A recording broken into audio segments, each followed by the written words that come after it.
evening, everyone. Welcome. I think we have a live stream. I think I can see a red light. Is that right, David? It's live streaming.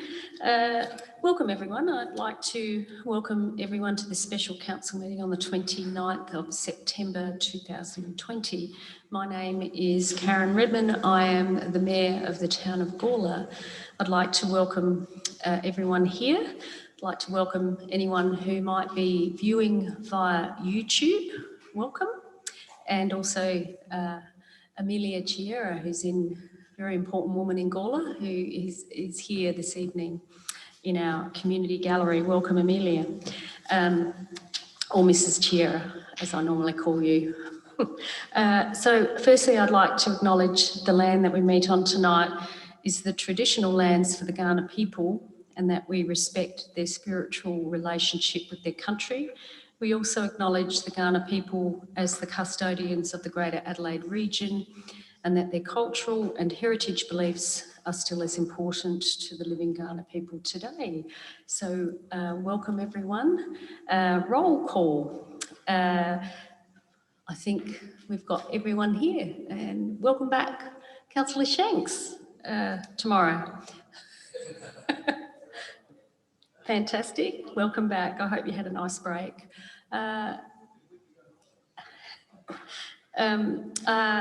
We have no apologies. Are there any motions to grant leave of absence, councillors? There be none. Public, and I don't have any. I think you put in a leave of absence recently, Councillor Little. When does that start? Oh, the 1st of October, later this week. So you'll go on leave of absence later this week. Okay, have a nice break. So we have no non-attendance. We're going to public open forum. So if there's anyone who wishes in the community gallery wishes to come and speak to council, now's your opportunity. That's it. No? You're more than welcome. You're more than welcome, Amelia, if you want to say anything to council. Come up now. Yep. Paul, can you just take that, if you can help Amelia with that microphone, because I think that might be a bit, perhaps, there we go. Here it comes. Right. Yeah, my name's Amelia Chiera. I came down here tonight. Firstly, I was going to complain about the council race, but on to full.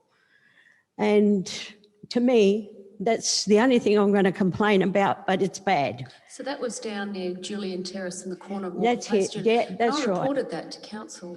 I reported that. That's right. So yeah. I'm sorry to interrupt. You keep talking. Yeah, no, I was in hospital for a long time, and I'm just getting over it, and I'm still hopping around a little bit.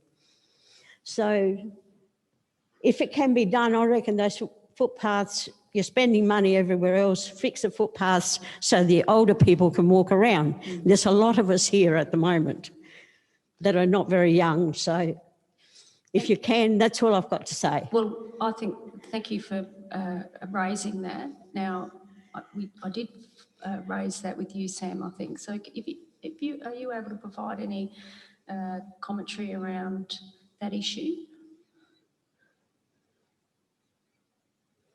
Yeah, through you, Mayor Redmond. Certainly I'm aware the issue was raised a number of months ago. I'm aware of the general location. I know it was communicated to our staff and they've looked into the matter, and I'm just not across the detail as to whether or not any rectification works have occurred or not, but certainly have raised the matter through, and I can get back to the council with just an update following the meeting as to where we got to with that. Okay, so it also might be good to get back to Mrs. Chiera as well with what you know, what the update and what the plan might be, whether it be in the next budget, etc., or what your thoughts are as administration. Is that possible? Yes, certainly. Not a problem. Okay. Much appreciated. Thank you. Thank you, Mrs. Chiera. Okay. I don't think there's anybody else in public open forum, but thank you for coming forward.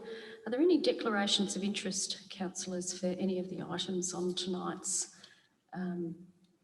agenda? Being none, thank you. So we'll move straight into officers' reports. We have, I'll take it as read. Thank you for putting this together, Bryce and your team, and everybody else that had an involvement in it. But it's just a small amount of money, and there's been groups that haven't been able to fundraise, haven't been able to do their normal activities, and may sort of just need some assistance from council to actually continue over the next 12, 18 months through this package. And I think this will help those groups that may just unfortunately might be falling through the cracks a bit. But I think it's always been our intent with the COVID support to make sure all of our community groups were supported, and sporting groups especially. And there is a very large stimulus package in this package, and I think that sort of co-funding from council to sort of stimulate works in the town, I think is a really good plan. Very supportive of that. There is the issue of dot point 4, where we do need to have some councillors put their hand up to be part of this community grants program as well. So, Anybody interested in being on that panel? Councillor Davies? Councillor Shanks? Anybody else? We can have more than two if we want. It says 2 here, and the Mayor. Are you interested, Councillor Tooley? You look half what you know? Okay. Okay. Put those 2 names up. thank you. Yep. No one else is interested? Okay, that's fine. Keep going.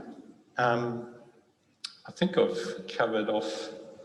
I mean, this is something we've been discussing as a council for probably four meetings now. So it's good to actually have something that we can present to our community. So yeah, I'm quite happy with the way this has progressed. So, and I think with the dot point 9, it sort of helps cover off on any that may have missed out through the larger packages that were for the sporting precincts, which I support as well. Happy as that. Do we have a seconder? Councillor Fraser, do you wish to speak at all?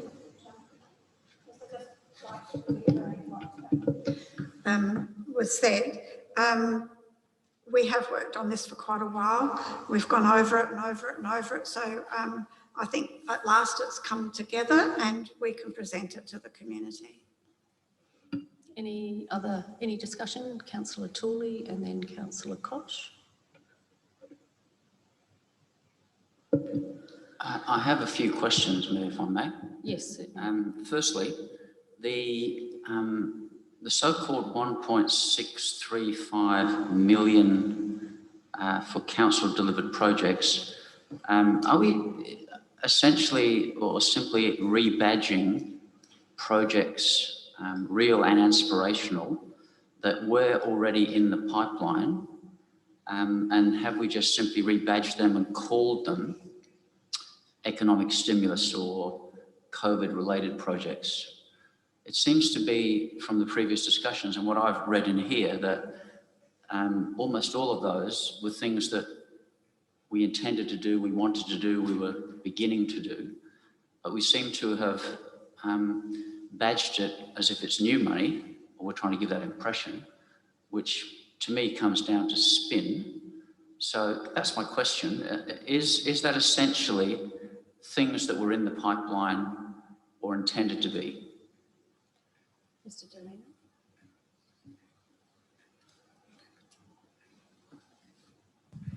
Yeah, through you, Mayor.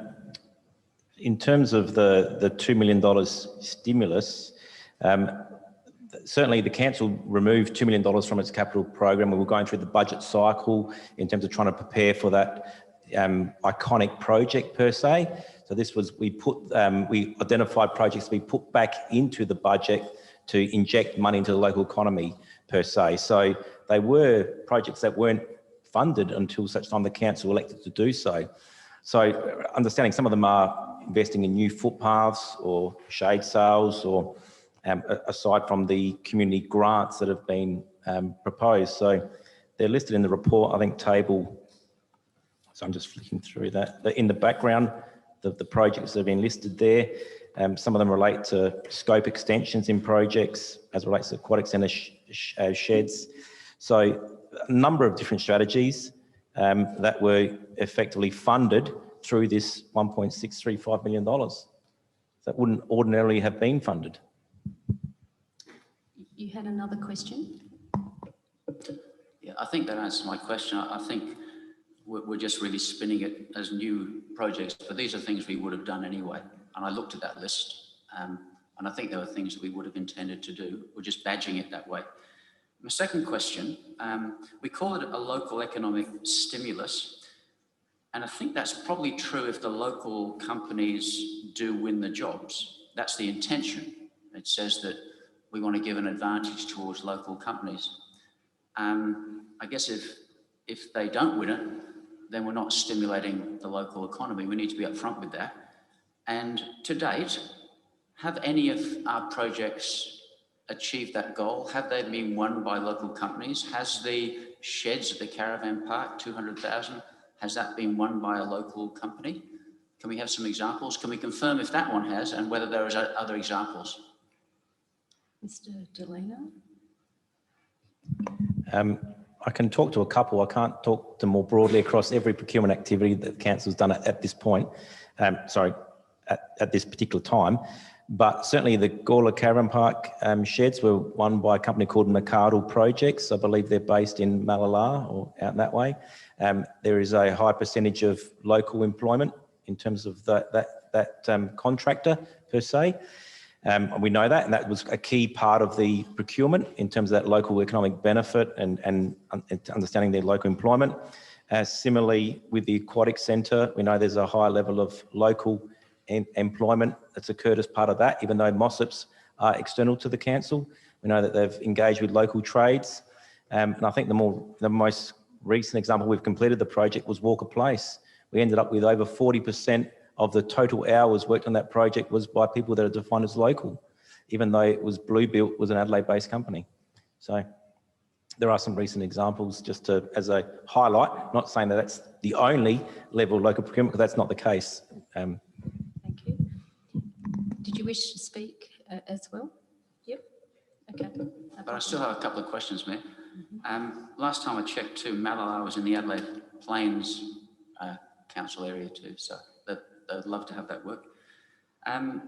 Page 6 of 72, why does the caravan park storage sheds show as only 92,000 when we had a debate on this at a recent meeting, because the original estimated quote was around 100, and then it came in at about 204, and still this council chose not to hold anyone to account and just simply said, yep, we'll throw 204,000 at storage sheds, but this shows 92.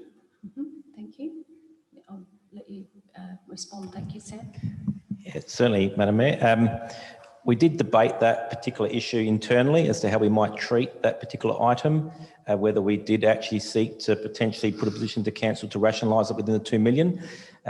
We have sought that at part of the first quarter budget review, we'll put a position to council in terms of, and that was in the motion anyway, that the council supported, that we'd look to what projects that we might be able to defer or reduce scope in terms of, or potentially, so defer or reduce scope in with respect to finding those extra $105,000 worth of savings that were required to fund the project. So we didn't suggest that we would actually impact the $2 million and sought to look at other projects. Thank you. And you had a subsequent question? Thank you. Yeah, could we just get a bit of detail on, it says $75,000 to activate community events in Walker Place. I think that project's costing us about $1 million. I think we've got $1 million in grants, that's $2 million. I know the community certainly talked to me about it with a lot of concerns. And I think it comes up in this, or if not this, a little later, about a $2,500 fee if you want to run an event in there. Commentary being, if we just use ratepayer money, why have we got to pay more? And then there's questions about, is it functionality? But can we have some explanation of how that's a big lump of money, how that $75,000 is intended to be spent? Okay. And I just wonder whether we're actually going to achieve anything for Walker Place with the way it is at the moment. Erin, thank you. Thank you. Through the Mayor, so that 75,000 is not all directed at Walker Place activation. So what the report later in the agenda suggests is that we put 10,000 aside towards that activation attempt for Walker Place. The other is to cover different activation events across the town. So that $75,000 is to be divided up by different community groups who might be interested in running events. So it's not specifically just for Walker Place, it's for any event across the town that someone might be interested in running and would like some council support to do so. Thank you. Do you wish, I might go to Councillor Kosh, who wanted to ask a couple of questions. Is that right? Thank you. Okay. Yep, thank you. I'm just looking on page, where is it? 8 of 72, and it talks about the Eldridge Ridge Reserve and the Elliot Goulder Reserve, Mormon Park, and talks about the football clubs. Does that include the cricket clubs? Because they're potentially separate. It does further down, but does it? I agree with you. It's very paternalistic, and I know they're the leaseholders. I think that's why they've been named that way, Bryce. Is that right? But it would be good to improve that terminology. Yeah, for example, putting in a turf cricket pitch would benefit the cricket club, not the football club. So that would be something, say, a cricket club at Williston might look at. But I think they're the leaseholders, like they put the name of the club that's the lease. Is that correct? Through the chair, that is correct. That's the leaseholders are noted there. It does say within there that it would be expected that the entire sporting club benefits from those sorts of projects, whether that be cricket, netball. Okay, right. It just doesn't make that clear in the list, but further down in the text, I think it does. Yeah. You had a subsequent? Yeah, I just want to get some commentary on the last paragraph in this report. Right at the end? Right at the end, procurement policy. It talks about using, local businesses and not necessarily receiving, a financial benefit. There's a bit of a balancing act there, isn't it? I just want a bit of commentary around that. So I'm sorry, which paragraph? It's the last paragraph in this report. In this report, which is on page 20? Page 20. Yeah, there's a commentary there about 5% aspirational yeah, savings. yeah, Okay. and it may not be achieved. I just want to get some commentary around that and why that was sort of was said, I suppose. Who'd like to take that? CEO? Thank you, through the Mayor. As a consequence of our procurement intent to purchase locally, that does present the dynamics that we're not going out to the full state. It doesn't otherwise present potential economies of scale. And so that could cumulatively have an impact that when we do spend public funding, it is based on good quality service, good quality product, but at a competitive price.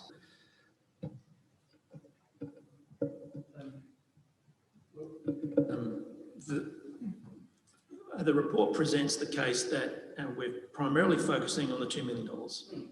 However, we're also seeking to achieve maximum local procurement in any raft of the other scope of projects that are provided for within our budget. And so that's the new lens that we're presenting in terms of local procurement, local economic activity. Again, that has a consequence in terms of the competitiveness of it, but we're still seeking to achieve a balance.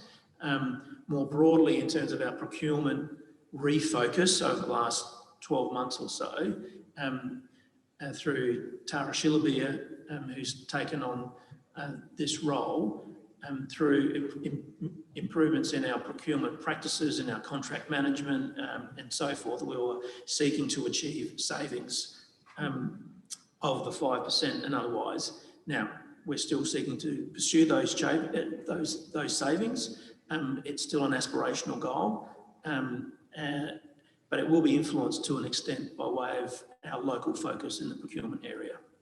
So it's a bit of a balancing act. Okay. So Councillor Davies, you wish to speak? Yes, the questions around the community events and activation. So this $75,000 stimulus, does this relate to when we had a discussion with the Gorla Town Band about ways that they could get their funding supported? Would that go through this aspect of the grants? They're nodding their heads. Is that a yes? Yeah, through the Met. Yes, that's correct. That's correct. Thank you. Any other questions? Councillor Tooley, got your hand up? Yep. Oh, you wish to speak? No problem. Thank you. Thank you, Mayor. Yep, I'm be speaking against the resolution or the recommendation. I fully expect to be the only one voting against it, going on past votes. The figures in 1A, 1B and 1C, on the face of it, don't look too bad. Until you realise the amounts of money that we have the capacity to throw around in this council. Again, I used the example of $204,000 for some storage sheds. We just be able to do that like that. So when you look at that and these amounts, they're not that big. You look also the extra $35,000 we've thrown at grasses around the sculpture, the $260,000 plus sculpture. You look at the $300,000 we're probably going to spend on the boundary reform. So let's put those in perspective. These aren't great sums. There are some good aspects to the report. I give credit to some of that. I think some areas are helpful, but in the overall, I think we're not really delivering any significant new money. We're just refocusing stuff that we wanted to do anyway. We're going to get outcomes that we always wanted, footpaths and shades and things. We're just badging it into this and calling it an economic stimulus package. There's no guarantee that locals will get the jobs. Locals could have built the sheds. Malalar's not local. And I don't know how you know that they employ those people from local unless you've gone to the actual company and they've given that. There's not enough serious money in this. There's still a lot of red tape for people to have to jump through in order to achieve some financial support. While I support shade installations, it's just gobsmacking that we didn't put any shade in Walker Place. You know, we talk about this place going to be activated. I don't see a lot of people in there with the cars in there and the way it's configured and the bollards. It's sad that we spent that much money. I just don't think we've achieved anything significant. We've got a heat sink, another heat sink in Gorla, one of the worst towns in South Australia for heat sinks. We've just put another one in. When we could have had a green square with lots of shades and no cars in it and a real asset for the community, but we missed that one. And I don't see anything in here for things like we have on the books, a couple of motions about, you know, looking after the homeless and things like that. But I don't see any recognition in there that say, you know, we're going to throw some money towards making that happen. We have a recognition in a report that's coming out that local councils play a significant part in assisting people. And there's a lot of people affected by the COVID-19 and there's a lot of rough sleepers, but you know, there's not even any recognition that the left hand of us has a motion like that while the right hand presents a budget like this and doesn't even, you know, attempt to throw some money at a resolution that we've already put. And then finally, like our speaker said tonight, I think that fits in with a common criticism. I don't know if you get these calls, but it's the basics. It's the basics that we get people talk to us about, you know, the lack of footpaths, the broken footpaths. We've had the people from the disability sector telling us we don't meet the guidelines in many areas. We're deficient in those areas. We have a lot of needs. The cleanliness one that Councillor Goldstone brought to us has morphed into something about entry statements and the rest of it. Good as that might be, it's not what Kelvin said people were onto him about, and it's not what they were onto me about when they said they wanted the street cleaned and they want the rubbish picked up and they want the toilets in good nick. Do we not listen or watch the feedback we even get on our own Facebook posts, let alone from the Bunyip posts and those sort of things? And I think, again, this is a detach from reality. Yeah, I know you're watching the clocks. It's more important to watch the clocks and listen to Councillor Bloody Tooley. I know that. But our speaker tonight really hits on the basics. This woman injured her hip, was in hospital. I don't know if she's put a claim into council. I hope she considers whether she's eligible to a claim to council. Yeah, I know you're going to tell her time's up. 30 seconds, thanks. And if we're negligent, because you heard tonight, we knew about that and did nothing, and you've injured yourself, then the community has a right to put in a claim for that. And this budget is not attending sufficiently to the basics. When are we going to listen and do more of that? Thank you. Any other speakers? For or against? There being none, Councillor Hughes. You can close the debate. Thank you. Thank you. I think most of it's been covered. It certainly is new money. We were going to try and save $2 million to sort of help our savings and help our ability to future fund Calbeva or aquatic centres. We're actually going into a 1.65 or around that figure deficit to fund this COVID. So council is going to hurt through this, our ratepayers. We are covering off on a lot of the basics that is needed. We have probably brought forward works that hopefully our community needs as well. But we're certainly not, this is not business as usual at all. This is certainly us actually spending money and going into deficit to actually encourage work in our community, work for our people that employ in the wider community. I think our catchment is a fairly large catchment. There are a lot of people employed that just live on our boundaries and things like that as well, which is another issue, of course, but they certainly, a lot of them feel as though they're Gorla people too. And I just think that this motion covers off on a lot of work.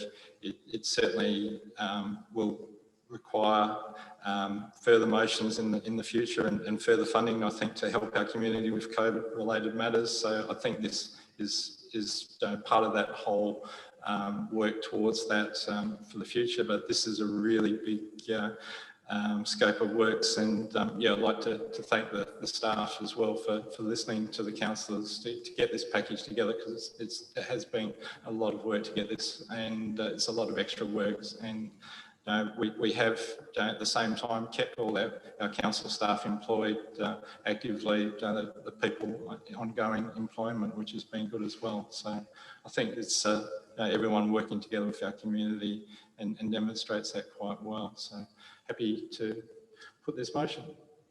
Thank you. The debate's closed. I'll put that motion. All those in favour, please raise your hands. All those against? It is carried. Thank you. Councillor Hughes has called a division. Thank you, Kate. We'll put the decision aside, and we will, all those in favour, please stand. Thank you. And I'll call your names out.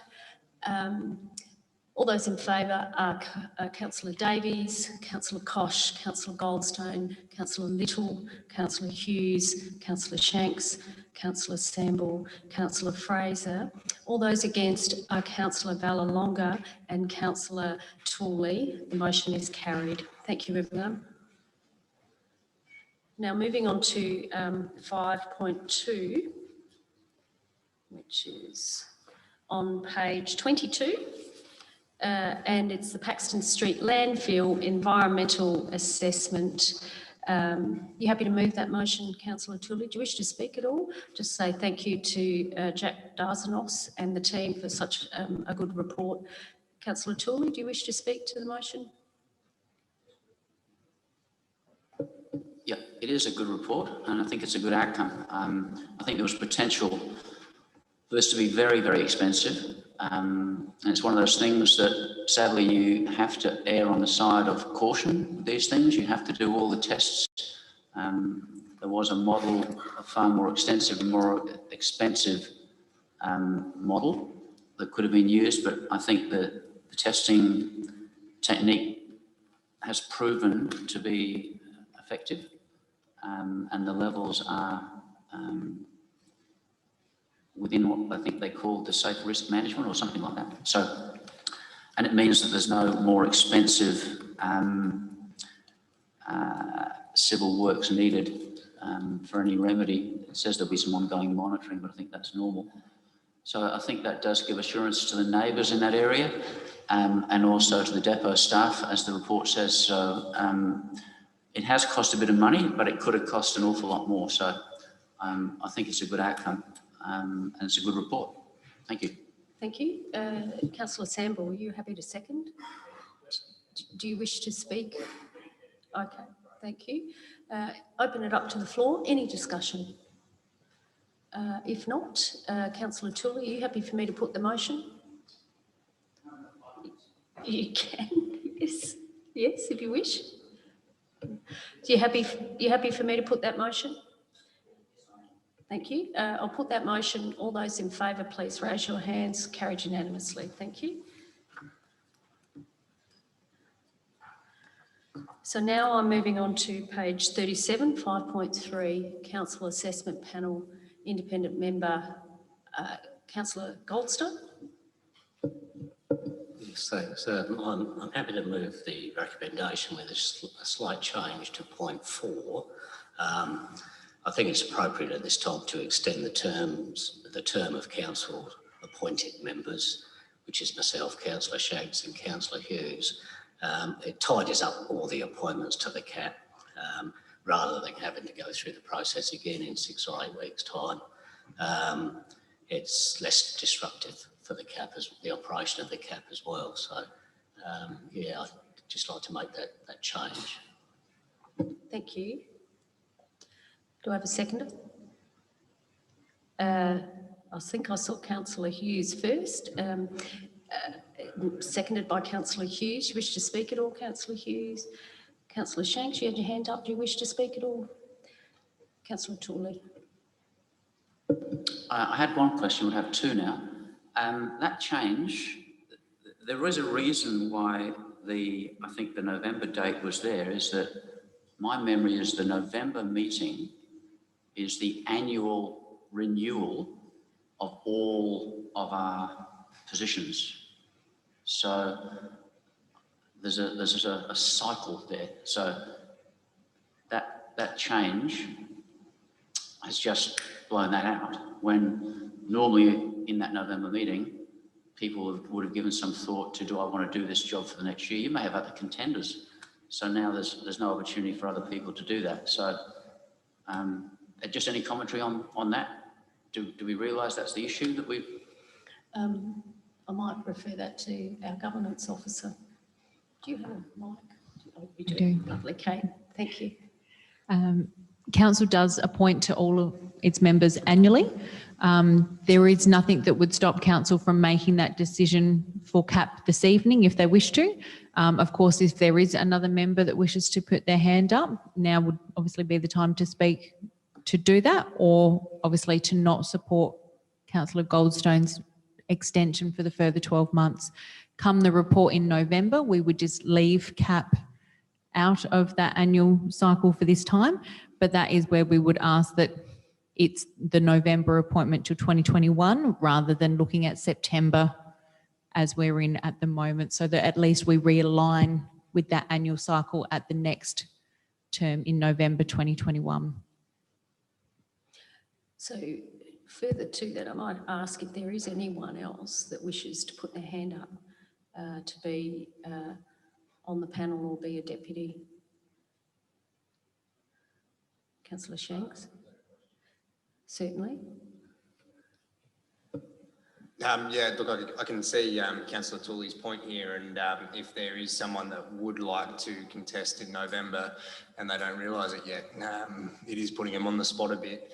What, by moving forward like this, what options would a fellow elected member have if they did want to actually step up? Would they have to move a motion that CAP membership be revisited as in November to rescind this point, or how would that play out? I guess there's a couple of ways. There's you could revoke the whole point 4, or you could just, if you don't want to be a full member, you could be added as a deputy member. I think you can have as many deputy members as you like. So, you can only have 2. Okay. So it would have to be revoked otherwise. But I guess if there is somebody that is interested now, again, I'll take your point, Councillor Shanks, people probably might want to consider it or think about that. Because if someone wanted to step into my deputy spot, I wouldn't be offended and would be happy to sort of say, look, that's fine. Yeah. No, I take your point. Might go back to Councillor Goldstone, Councillor Goldstone.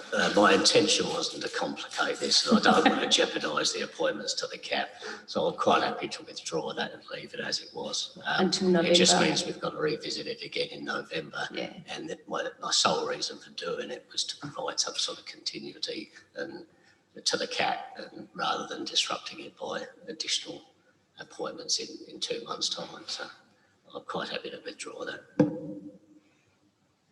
So you're going to withdraw it? Yep, okay, and we can leave it to November and perhaps revisit it then, and we'll see what happens. Okay, so you've spoken. You wish to speak, Councillor Tooley? Oh, sorry, yep, no problem. And I recognise that Councillor Goldstone, there was no ill intent in that at all, but I think it is a good move because often you get your head around November and you give due thought to what you want to do, and none of us have done that tonight. So I know it's a little thing, but I think it's the right thing to withdraw it. So thanks for that. Point 5, could we just have an explanation? Is this a self-review by the CAP or by a selection panel? Because obviously reviewing the performance of something is important. Who is this selection panel that's going to do the review? Is it internal? My understanding, it's the selection panel that selected or made recommendations in the recent appointment of independent members. Have I got that? Have I interpreted that right? I think I've interpreted that. Yeah. Who is that group?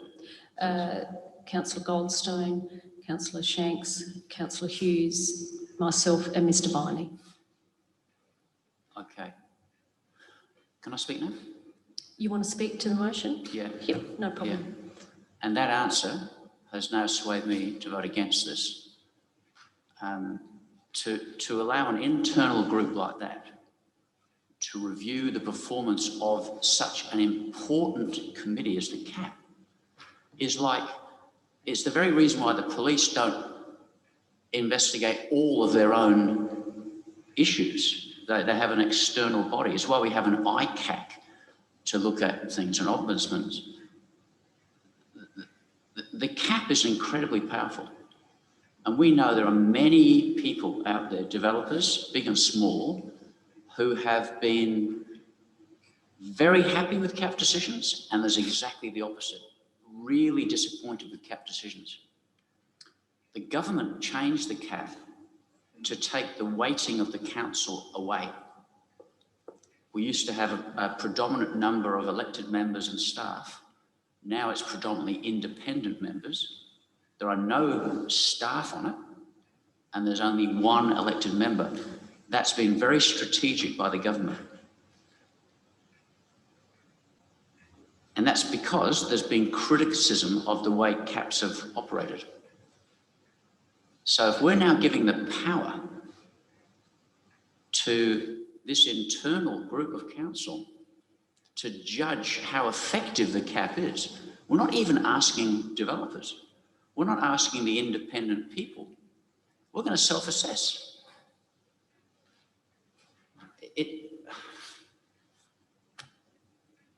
It doesn't pass the pub test or any test. If 0.5 said, we'll review the performance of the cap via an independent mechanism, great. But what this says is it's the potential for a huge conflict of interest. If we don't think the cap has performed to the advantage of the council administration, if we think that the cap has made decisions that we didn't like, that went against what we think is the interest of the council, our own internal assessment could judge it to be performing poorly. It's sort of Trumplicanism. It's wrong. It's wrong. And I think it would stand up to any scrutiny, external scrutiny and challenge. A review of something as important as the cap. And caps are going to play a significantly ongoing important role in the development of this town and in the application of the new reforms that are coming out. To now simply undermine that independence by saying, we will judge as the main client. Am I the only one? I hope I'm not the only one that sees that. If 0.5 stays unchanged, then I can't vote for it. The other bits might be okay, but that's a really important point. And that's why I'm glad these things are live streamed. You know, it's one thing to call a division and hope your grandchildren will see the records, but it's even better that people are listening to how we speak and they can watch and go back to the record. I'm putting on notice right now that that is wrong. To self-assess with the group that you've just listed, Mayor, to self-assess the performance of one of the most strategically important panels internally with a lens of our own vested interests. You can't be detached from that. You can say as much as you want, oh no, we'd be detached and we'd be objective. You can't. That's why rules exist. You just can't be that objective. So 0.5 is just wrong. Thank you. Thank you. Any other discussion? Councillor Vallelonga and then Councillor Shanks. Yeah, I totally agree with Councillor Tooley. He's right. There's been decisions made in prior because of the people that have been elected. So if they should be independent, I totally agree with that. The only thing I disagree is I like Trump. Councillor Shanks. Yeah, look, I've got to apologise here. I actually didn't realise that I put my hand up for a review in 12 months' time. To review the cap properly, I would need to be in Kelvin's position and be able to be on the cap. To be able to provide comment on how the performance went, I don't feel like I'll be able to do my due diligence, in all honesty. And I didn't realise that I've missed the fact that it says undertaken by the selection panel. So I'm glad that's been clarified there. But yeah, I don't think by September, I'll be in a position to be able to comment on how well the independent members have performed or not. And to be completely honest, I think the only person that would be able to is Kelvin and Ryan Viney. I'd love to hear their comments on how things went back in September, but I personally don't want to provide comment. We spent a day as the selection panel educating myself on the 8 applicants. We did our due diligence. We came to a conclusion. There was back and forth and everything like that. There was a lot of work that was put into to assist that decision, but I wouldn't be comfortable to provide comment in September about how the independent members performed against past or future, to be completely honest. Okay. I might go back to Councillor Goldstone. Are you getting a desire to change point 5?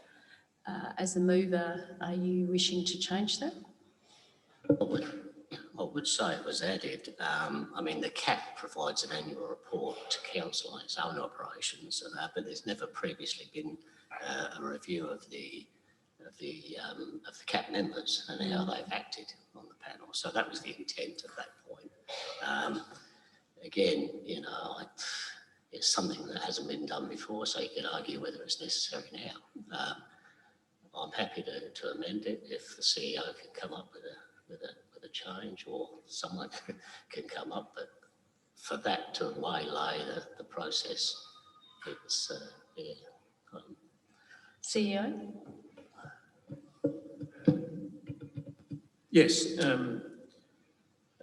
I would suggest that if that part of the motion was removed, and that the panel would then undertake a review, as is the case with a lot of our committees, which is invariably driven by the administration, overviewing the conduct of the committee, presenting information such as the amount of times it's met, the sorts of issues it's addressed, the raft of policy issues it's identified, then that would be more consistent with what we do with our other committees. But they do that in the annual report. Yes. That's already happened. Well, they do in the annual report, but there are some committees that also undertake standalone reviews as well. So that you're suggesting a self-review of their own performance? Yes, which is what we do with other committees. And then that's presented to council, and then council deliberates and considers the information. So mover, I'll go back to the mover. How do you wish to proceed? I think, to be quite frank, to try and think of the wording of this point on the run, I think we'd be better off just taking it out, because there is already the obligation to provide the annual report, and the council can consider the contents of that when we receive it. So as a mover, you're happy to withdraw point 5? Yep. Okay. So that will be seconder. So that will be, and that's been removed. Okay, back to the debate. Any other discussion? Councillor Kosh. I just want a clarification on what we've just heard. Is this the self-assessment, the assessment of the panel? Is that in the view of developers or the view of what council wants? No, it's about the panel themselves. Yeah, I thought, for me, from listening to what others have said, there was almost an undercurrent that it's to please the developers, and if the developers aren't happy with what the CAP is deciding on, they're going to complain about it. Is that the undercurrent that I've heard tonight? There was certainly a comment about seeking views from developers, but however, the CEO said there will be a self-review, and we've removed the review from the selection panel from the motion. Just on that, I mean, I'd like the community to know that I would not be happy with developers making assessment of the assessment panel in any way, because it's an independent body doing the role, providing services and decisions for our council. It's not the developers panel, it's our panel. What I might do is go back to the CEO. So you were talking about a self-review of the panel members themselves, and then they're providing a report to council. That's what I heard you say. What I referenced was a review of the panel, as we do with other panels, other council committees, which is the administration providing a report to the panel, providing commentary on its operations, its functions, its determinations. It wouldn't in itself involve any stakeholder engagement, getting any opinions from any parties, including developers or anybody else, and presents that report to the panel for its deliberations, for considerations, and then it's presented to council. Which is pretty much an annual report, but okay. I think that addresses that issue you raised. Any other discussion? Councillor Davies. Yeah, well, look, I mean, I understand why it was removed. I think it probably would be helpful to just get an update from people who are there about how it's going there, especially since my understanding is that they've moved to delete the videos of their panels from YouTube after they're done. So I haven't been able to see the meetings myself. I've tried it a couple of times, and then even when I caught it during the live stream, the microphones weren't on and no sound was coming out. So yeah, I would like to see just some updates on how the new panel is doing at some point. But otherwise, I'm happy to accept that the panel chose these people. So I'm happy to accept the motion. Any other discussion? If not, now if I could just see who moved the motion. Kate, I can't see it. Councillor Goldstone, sorry. Do you want to close the debate? The debate is closed. I put that motion. All those in favour, please raise your hands. It's carried unanimously. Thank you.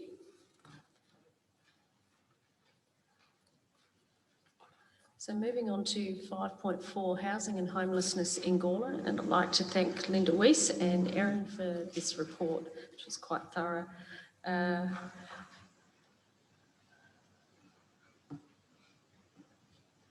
Is there anyone, are you happy to move the officer's recommendation? Do you wish to speak, Councillor Davies? Just to thank the staff for their time with this report. It is something that's been brought up several times before, and I think it's something that it's important to understand the levels, the categories of homelessness, and that it's not necessarily who you'd expect, and it comes in a variety of forms. So yeah, thanks for the report. Thank you. Do I have a seconder? Councillor Fraser, do you wish to speak? Yes, I do. Homelessness is a terrible thing, but the solving of it is not a standalone for Gorla. It is a community thing, and that's what this is about. It's about the community getting together and having a look at what they can do and what they can do to help. So it's a community-driven thing, and that's the way it should be. Thank you. Open it up to the floor. Discussion. Any speakers for or against? Councillor Tooley.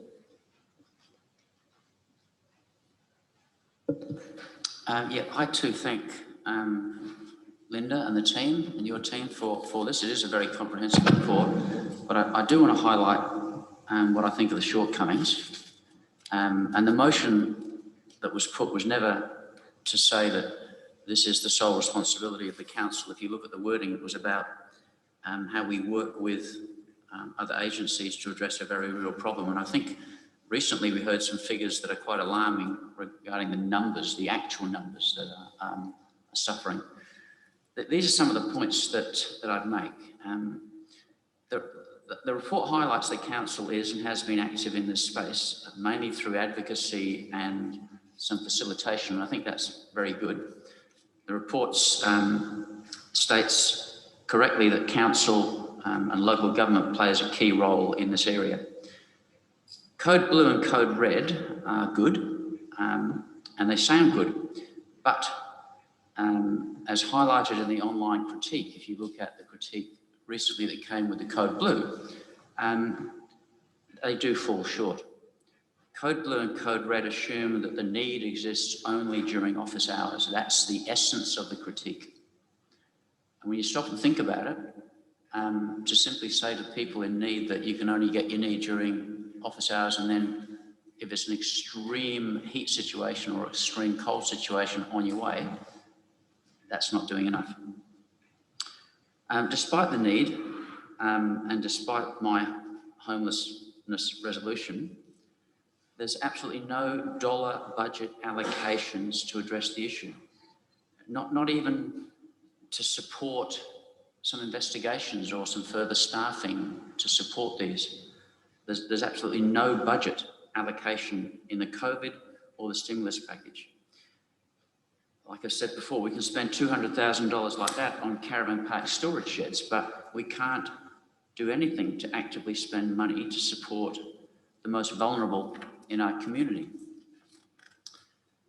at very little cost and with the support of volunteer staff and agencies from the community, we could easily keep the Sport and Rec Centre open on a much longer basis, not just on code red and code blue. We could keep it open 24/7 on code red and code blue.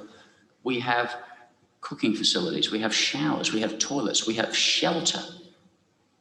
I am sure that if we couldn't afford to have staff there, any of those agencies, if we said the facility is sitting vacant in those evenings, would one of your service groups or church groups be prepared to provide the volunteers? They'd jump at it.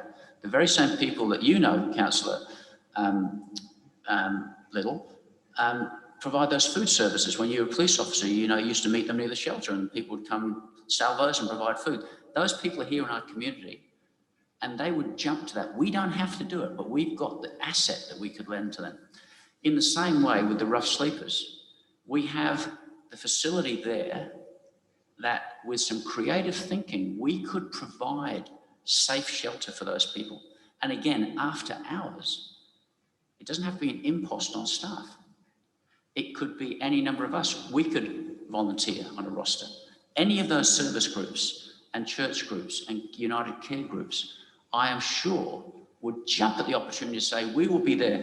And at the same time, as you see this happening in the city, while you've got the homeless there, you can start to access them, feed them into more supported accommodation. You can do health checks. I hope you've seen those sort of shows where these mobile teams come to the homeless, check on them, check on their well-being. Now, we don't have a huge group. It's very manageable. Our assets could be used for that. This is where local government can step in, but that is missing from this report. There's a lot of words and there's a lot of good stuff, but we're still mainly in that facilitating, supporting others to do the doing. We could do more and we could provide the facilities to support it. Just let that, think about that. That's not hard to do. And you know, Gorla has a reputation in some areas for being very, very good. You know, we have done a lot in the climate activation area. Got 30 seconds. Of course. Wouldn't it be wonderful we were known for this? That we played a significant part, partnered with local organisations, partnered with the government to rid the need for people to be homeless. Once you provide that shelter and they're there, you can provide those support mechanisms, the counselling, all of that can come in. We have the assets to do that. And I'd like this report, I know we're going to get another one, I'd like it to go that step further. Of course I'll vote for this because there's some good stuff in here, but I would like to encourage our team to take it to that next step and look at those very real practical possibilities that we could do. That would be a real significant outcome. Thank you, Councillor Koch and Councillor Ballawonga. Look, I'll be supporting this. I think it's a good report and it actually goes to the heart of what we do in the local government sector. I am concerned if conversations are going to move to the point where we're going to be offering our assets and then providing shelter 24 hours, 7 days a week. It's outside of our remit.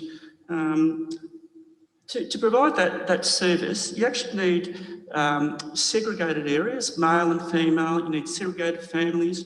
You need people on the roster 24 hours a day. You need professional people. I know we have volunteers in our community, but you can't expect somebody volunteer to be there at 2 o'clock in the morning if somebody has an episode or there's an issue with drugs or alcohol. You just can't do that. You've got to have professional people there, you've got to have security, et cetera, et cetera. So I know it sounds good that, you know, we could do something, you know, in this benevolent space, but in reality, it's not our remit. It's the remit of the federal government to provide social housing, and that's what they should be doing. Why? Hang on a minute. You've called a point of order, Councillor Ballawonga. What is your point of order?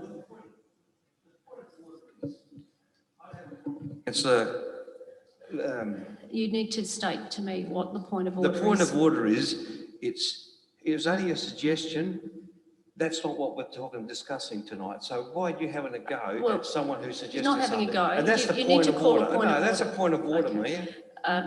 I'm not going to uphold that point of order. You haven't articulated I that think you point of should order. be carrying on. So I'll about move that. on back to Councillor Kosh. You can finish speaking, but thank you, Councillor Ballawonga. Social housing is the federal government's remit, and there's been a lot of talk recently about, COVID stimulus and the federal government actually stepping into that space and spending a lot of money into social housing. I think that's where that should go. I think the state government should do more. And in fact, it's actually in this report. It's not within the remit of councils to do that. So I'd be very cautious about going down that space because we just haven't got the resources. Yeah, so that's my main point. I think we can provide advocacy, we can provide the code blue, the code red. That's well within our remit and our resources. But I think when you go beyond that, it's just too much. And if you start doing that, then the state government and the federal government go, oh well, you're going to do it. We'll just cost shift. We'll shift it over here to you because you're going to take it on. It's not. It's their responsibility. It's not ours. I mean, I want to support homeless people, but it's the federal and state government that need to step up and do it, not the local government. Thank you. Thank you. Any other discussion on this matter, Councillor Samble? Thank you, Mayor Karen. Look, there's one thing that I'd like to know. I mean, on page 41, it says the Australian Bureau of Statistics 2016 said the following, 6,224 people were experiencing homelessness, 387 rough sleepers, and 5,837 others. We are Gorla, South Australia. That says Australia.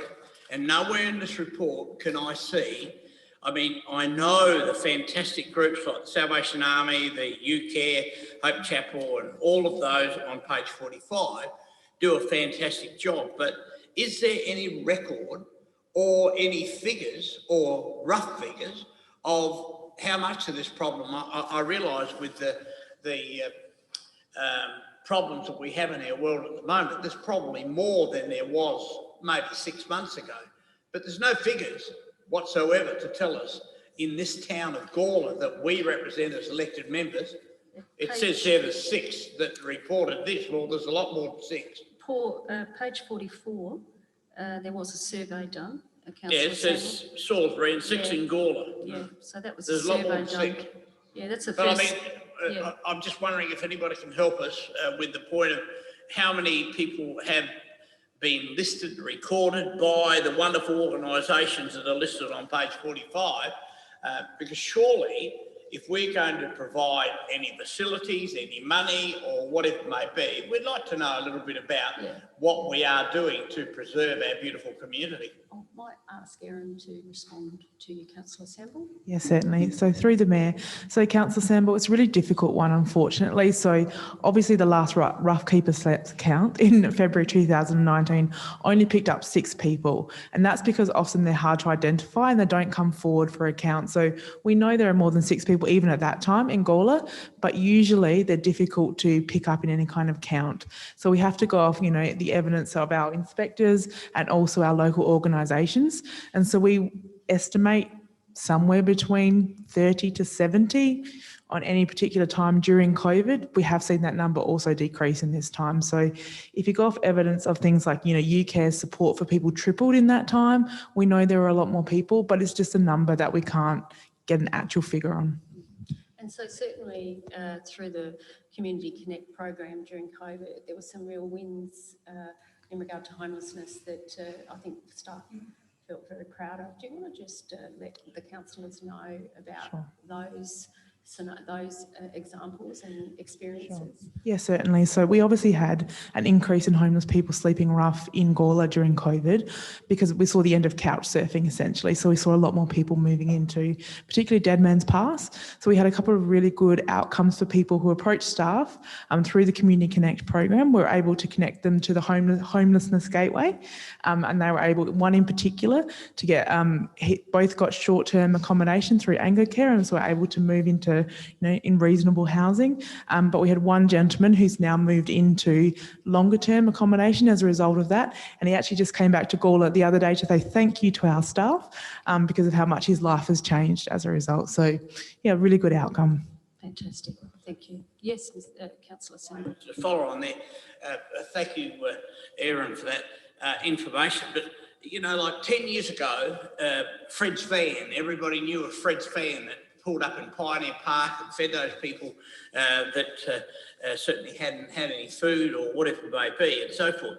But now when you look at it, the amount of people now, Hope Chapel, Hope Central, all of these places now are offering, and along with, where did I see there, Encounter Church, which was Salt Church, and Full Gospel Outreach Ministries, they're all offering much more. Yeah. But I think as elected members, we really need to know so that we can, if there's some way that we can support it a lot more, we will. But, I'm hearing what Aaron said, but that doesn't still, and I heard what Councillor Tooley said about the facilities. I don't totally disagree with that if there was 500 or 600 or 1,000 or whatever, and it may well need somewhere else. I mean, the Salvation Army, that magnificent new hall they built down there, and the services that they offer, it's just amazing. So, I heard Councillor Tooley mention about the fact of the new shelter around in Reed Park there. I certainly don't agree with that because it's a lot of money spent, and maybe we could put more money into some other way to help those that are less fortunate than we are. Thank you, Councillor Sample. Any other discussion? Being none, Councillor Davies, you happy for me to put the motion? I'll put that motion. All those in favour of the motion, please raise your hands. It's carried unanimously. Thank you. 5.5, historic walls. You want to move the motion? Do you wish to speak, Councillor Tooley? Thank you. First of all, a question, Mayor. If you could turn to page 56, please.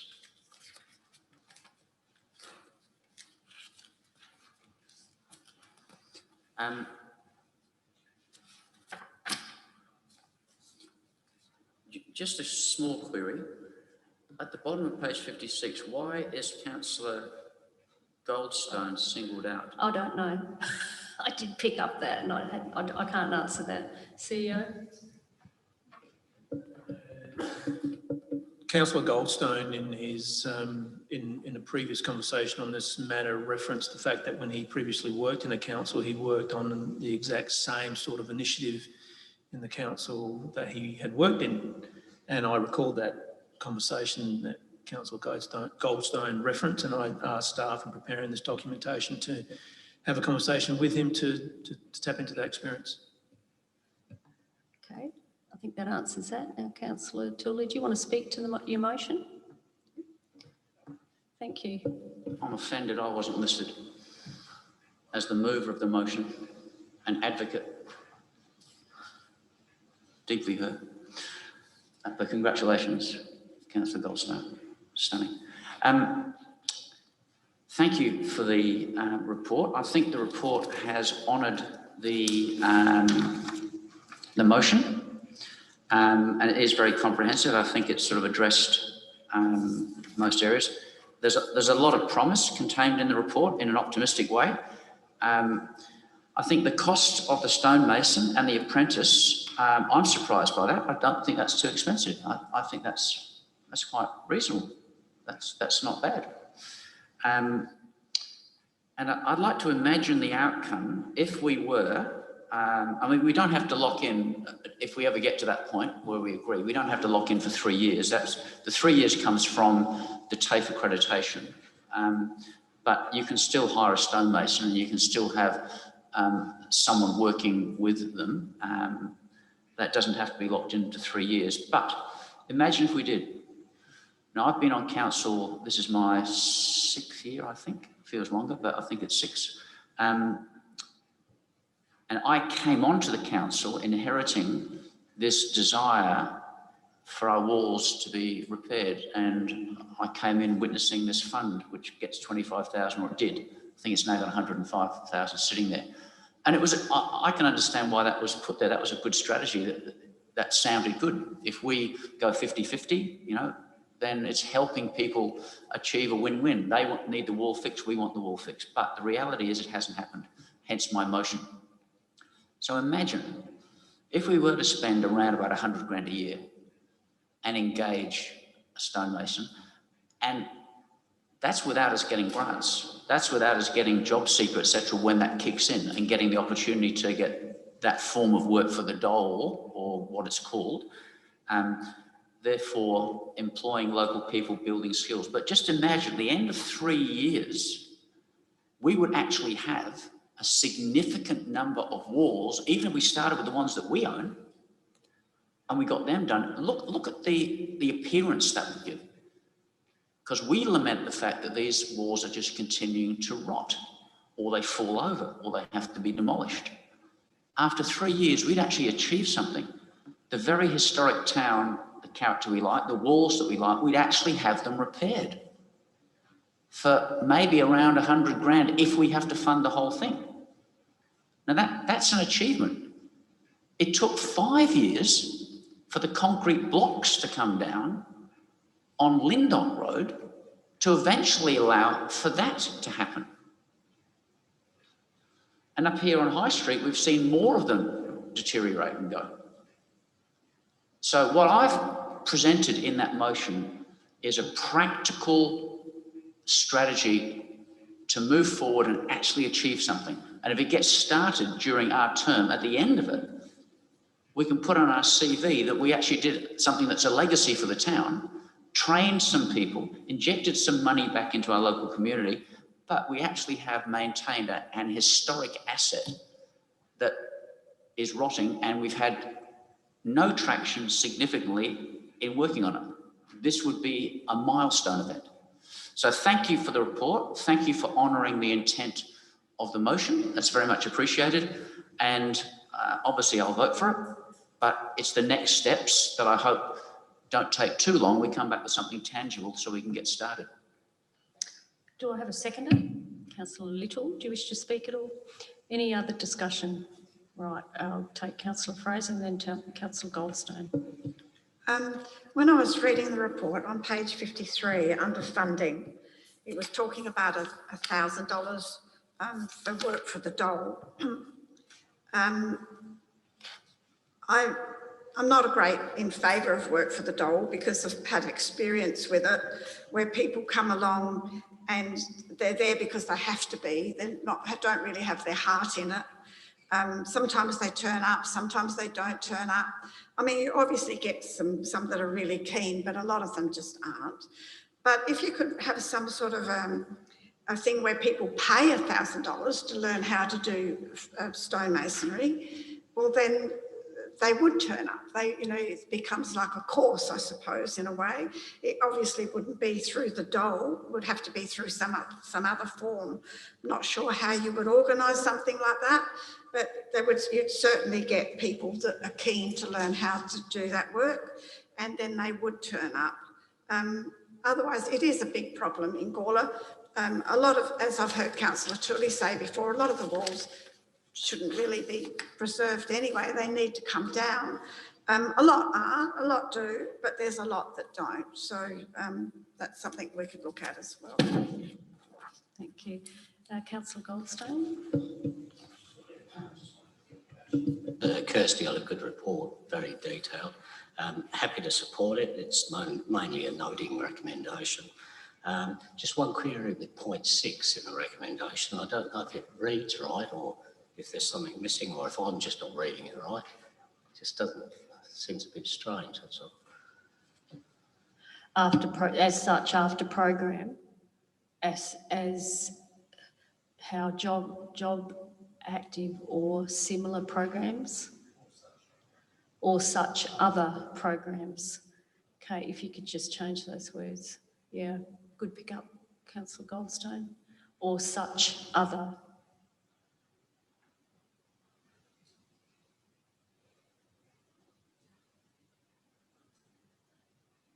programs with an S.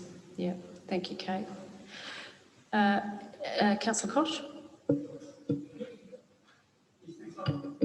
Thank you. I'll be supporting this motion. I think it's a good motion. I do agree with Councillor Fraser about charging people to do things. I mean, I've been involved in that over the years. When you do a training program, people actually turn up and actually pay to learn how to lay stones. For example, that's what happened with the wall up on Lindock Road. People paid to actually repair that stone wall. So, you know, get a qualified person in, people paid, they came and got the skills. And a lot of those people that did those actually went back to their own properties and fixed up their own walls once they had the skills. Stonemasonry is quite a hard and difficult profession to be in. There was one of the local councils around us, they had a program, I think it was Work for the Dole or something, where they did a major stone wall as an entry statement, and some of the comments I'd heard back from the participants were, I'm never going to touch another rock, because they actually had enough of it.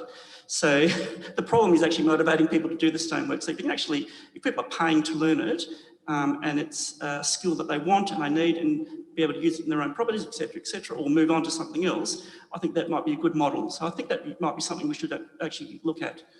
Thank you. Thank you. Any other discussion?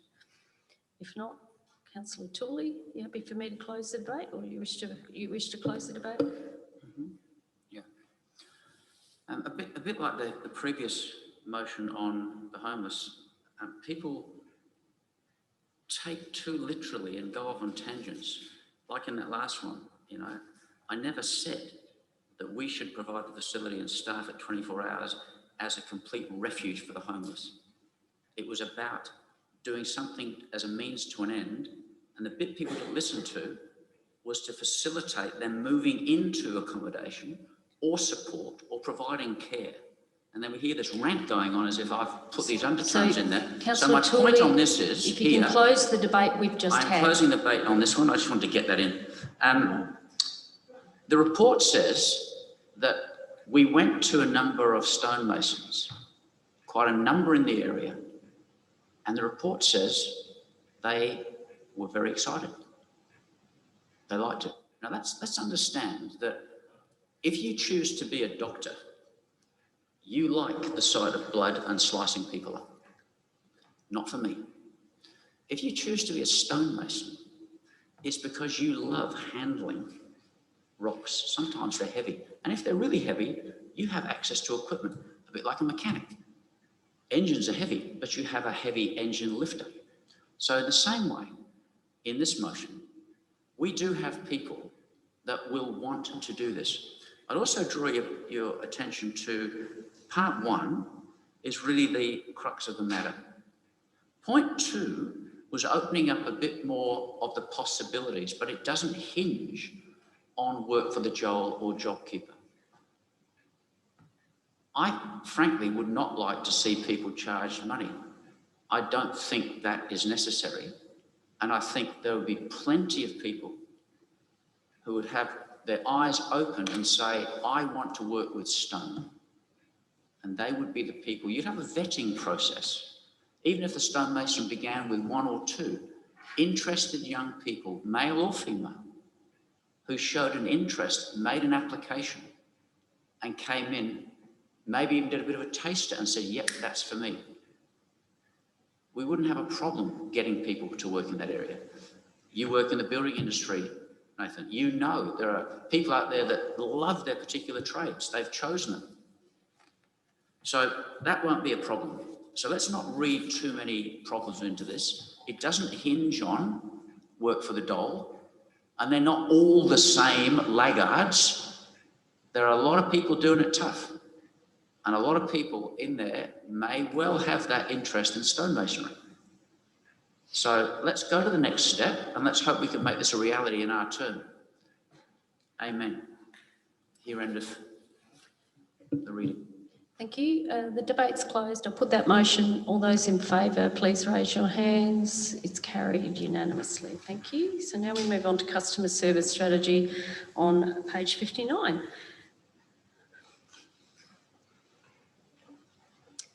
Anyone wishing to move the officer's recommendation or not?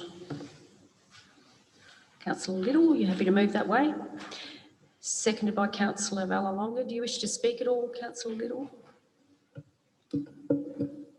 Yeah, I think it's a great report actually, and I've been in the front office, and actually there have been some difficult people coming in, and the staff handled the situation very well. So this sort of way I read it backs up the plan that is put here, backs up what they did.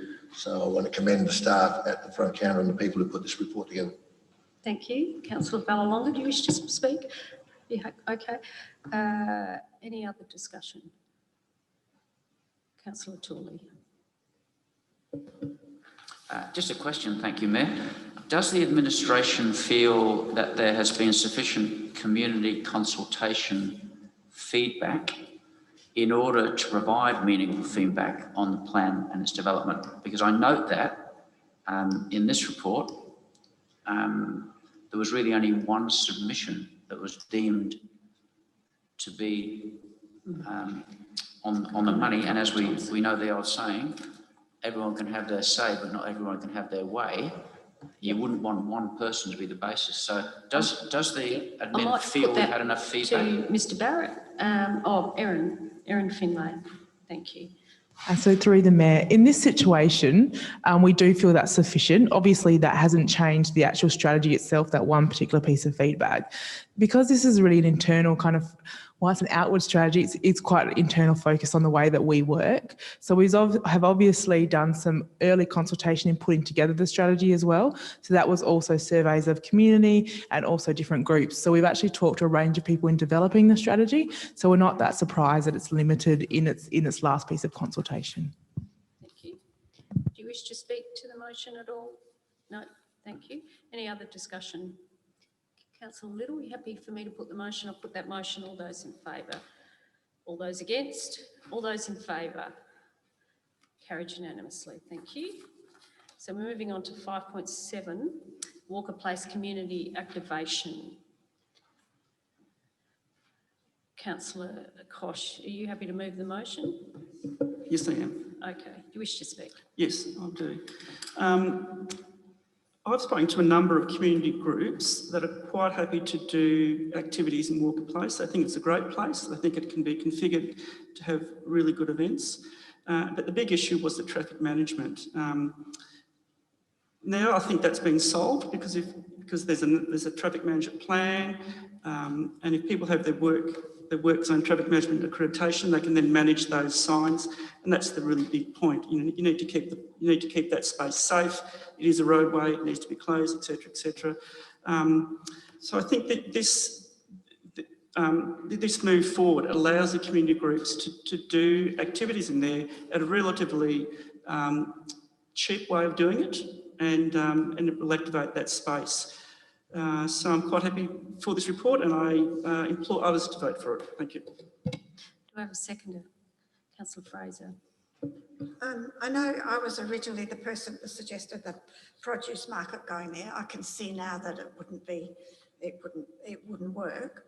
But maybe we could look at a market there, an Easter market and a Christmas both craft markets.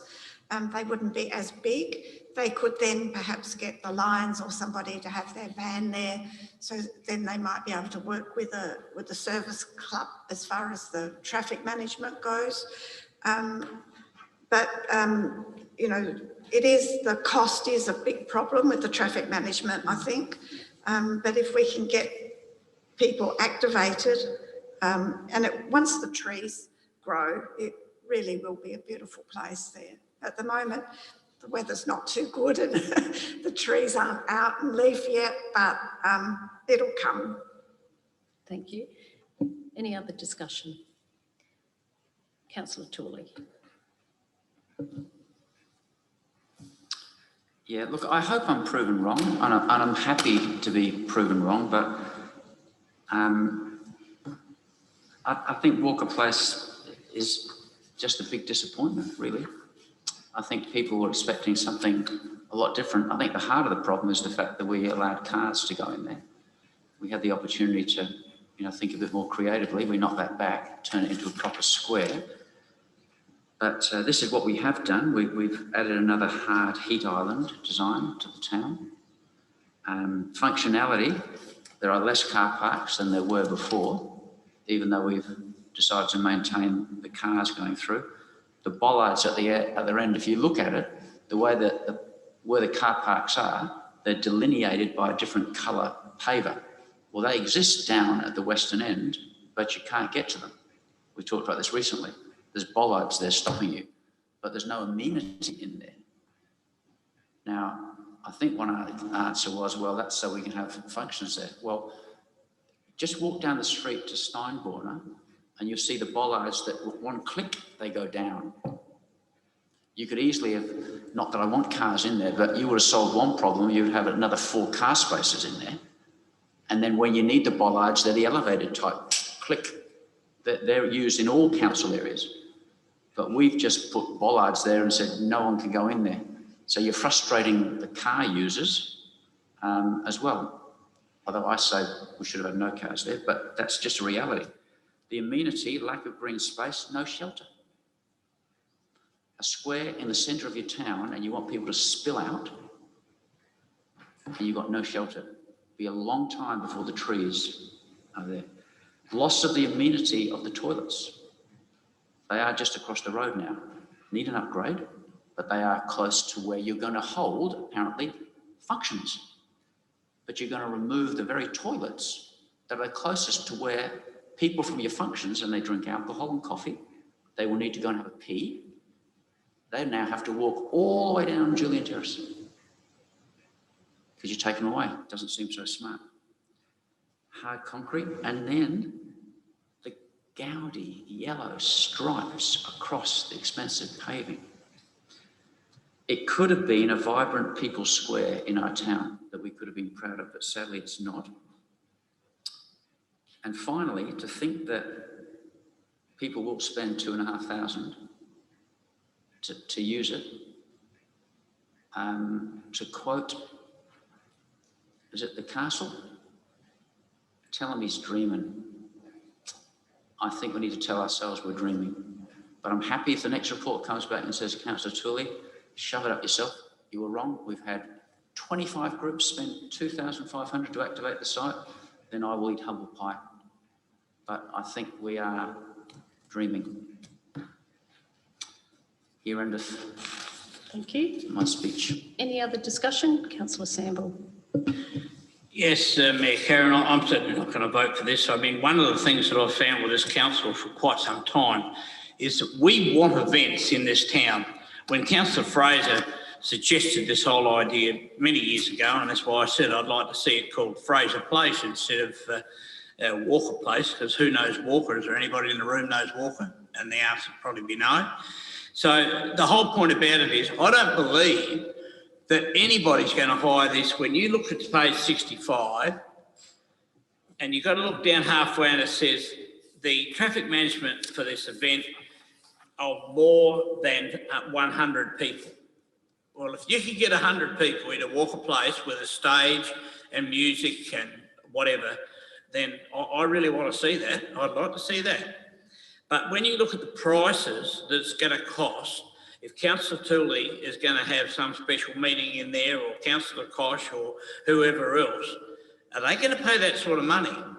Because I refer to other council towns, and I refer to the Barossa, that they hold a hell of a lot of events up there, and I keep getting told all the time, you can't hold and shut a street when it's on a major highway. Well, Tanunda's a major highway. And they hold magnificent shows where they just shut off the end of the street and the service clubs do all the work that's got to be done, you know, to say you park here or you're not allowed here or whatever.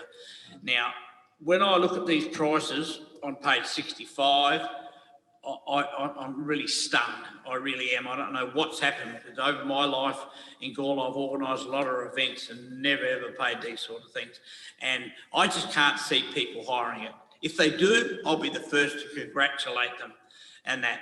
And I'm just stunned at the moment at the bollards that are where they are stopping at least 3 or 4 cars to park there. and so forth. And I think as somebody said, Councillor Tully said about clipping in and clipping out. I mean, these bollards, it'd take me an hour to cut them off with my, angle grinder.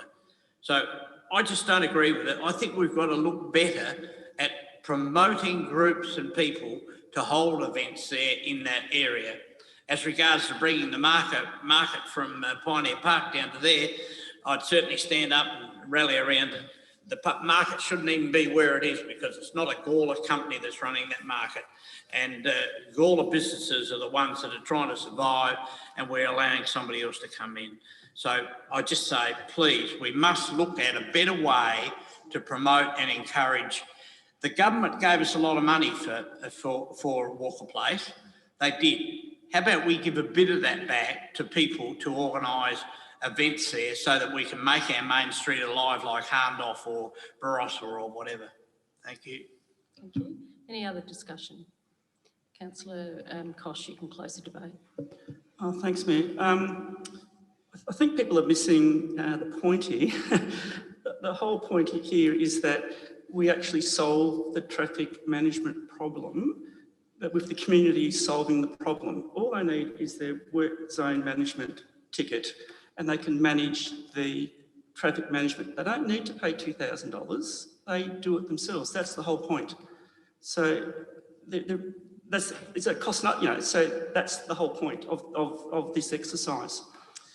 So it will activate that space because that is a roadway, obviously, and it needs to be closed down. You need to go through the processes. You need to advertise it. That's fine. It costs you $100 and something to advertise that. Then you implement a traffic management plan, and you need to have that ticket to put the signs out and manage those signs. So if you've got a community group with a ticket, that's all you need to do. You don't need a council staff member to be there to manage those signs. That's the whole point. So you take away that whole cost for traffic management. I think it is a very nice space, a very good space. You only need to go down there already, and people are using that space. There's already buskers using that space. I go down there on when weather's nice, and the people are spilling out of that cafe. They're already there, and the buskers are already playing. People are there. When you have events there, you probably choose the night because you obviously need to go at night because the shops are shut, everything else, you can close it all down. There's the festoon lights. We haven't seen them up yet, but I think that will create a very, very nice, environment there. You've also got the power right there, so you can run power over for your mics and your speakers, etc. Because before you needed to bring all that in. So you've actually got all that infrastructure embedded and designed already into that space. It's just a matter of a community group, for example, activating that space. Now, with this proposal, you take away the cost of the actual traffic management, and it won't cost very much for a community group to run an event down there.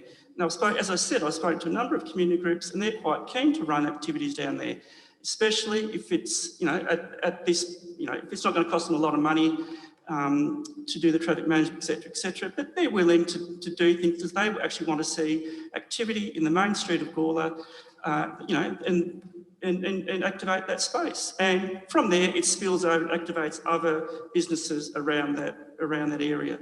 So I'd just like everyone to actually consider that's the actual thrust of this whole motion, and ask people to vote for it. Thank you. Thank you. The debate's closed. I put that motion. All those in favour of the motion, please raise your hands. All those against? It is carried on the casting vote of the Mayor. Thank you. So now we move on to, thank you. Councillor Tooley has called a division. Ask Kate to pop that in the minutes. All those in favour, please stand. And I'll call your names out. All those in favour are Councillor Davies, Councillor Kosh, Councillor Goldstone, Councillor Hughes, Councillor Fraser. All those against are Councillor Vallelonga, Councillor Tooley, Councillor Little, Councillor Shanks and Councillor Sambor. The motion is carried on the casting vote of the Mayor. Thank you, everyone. So that concludes that matter. Now we move on to, I'm on page 70 of 72, questions without notice. Okay, Councillor Tooley and then Councillor Shanks. Thank you, Mayor. Question is, why has my resolution regarding council members accessing legal advice that was deferred from the August meeting to the September meeting, why has it not appeared in any of the September agendas? Why am I being discriminated against? CEO, you put the agendas together? Councillor Tooley, it's not a question of being discriminated against. I'm going to have to follow up with staff to see where that matter's at. Okay, thank you. It's very simple. Okay, we you've all got another question? We all agreed to defer it, and the minutes say it was deferred to the September meeting. It's as simple as that. If you and your staff read the minutes as you should, it should have been elevated into one of the September agendas. So you'll take that on notice and get back to the elected members. Thank you. Councillor Maybe a little apology. Sorry, Councillor Tooley, that'd be lovely. Never happens. Thank you. Councillor Shanks, you had a question? Yeah, my question was just around the footpath at Julian Terrace there. I just wanted to capture that. We had someone speak in public open forum who was injured at one of our footpaths. So I just, like to capture that. About that. Yeah, and a little bit of an update to be provided to that subsequent question. Okay. Asked a question regarding footpaths and a response will be provided. If you can take that on notice. Thank you. And Mr. Delena will take that on notice. Thank you. Any other questions without notice? There being none. Motions on notice. We have a notice of motion from Councillor Ballalonga. Councillor Ballalonga, if you'd like to present your motion, please. Thank you, Mayor. Yes, obviously regarding the toilets, as you can read it, I'd like to revoke parts 3 and 4, and just a quick reason. As we know, would I be right, about $1.5 million has been already spent on Walker Place? Would Sam answer that? Would that be about right? Yeah, okay. Now, if we want to hold events there and stuff like that, why move the toilets to the other end of the street? A lot of ratepayers have come up to me and said the same reason, that they're central and they should stay there and be renovated. I'm not sure that it's about the money. I don't know if it's going to be any cheaper. It might be. I think it will be.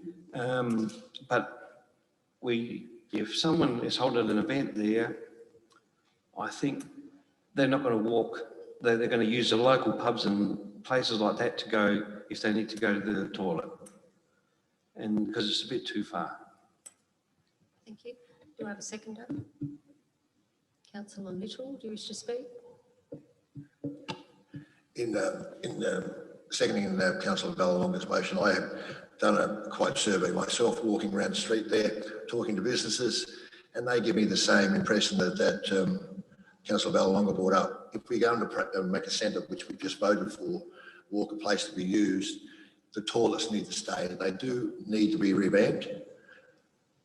But I think in the interest, that whole area along that river is a wonderful place to have families, ride bikes, walk, etc.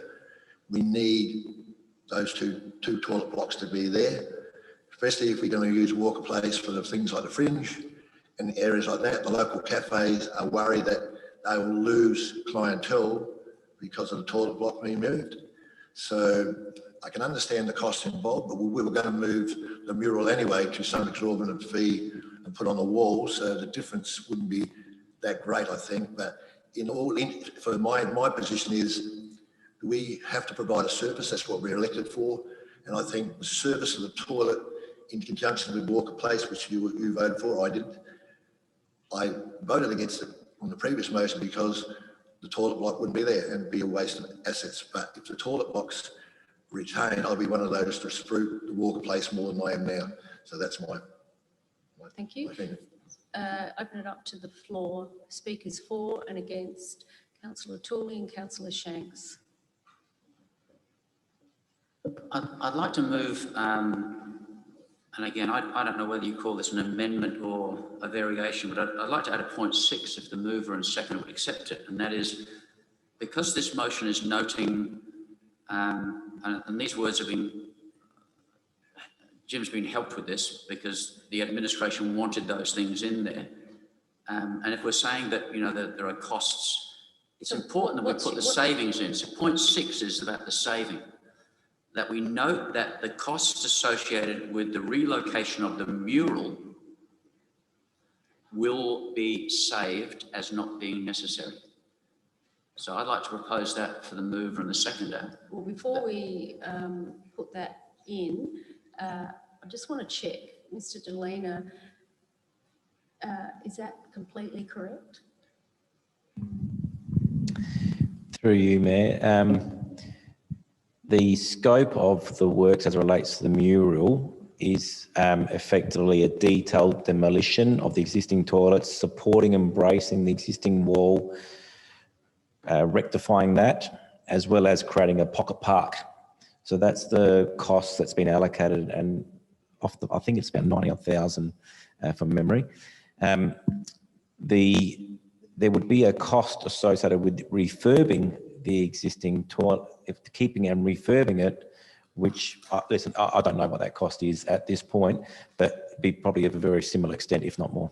So I just don't want to have wording in there that would be incorrect. So what Councillor Tooley is suggesting, and then I'll ask the mover and seconder, but I need to know whether that wording is correct.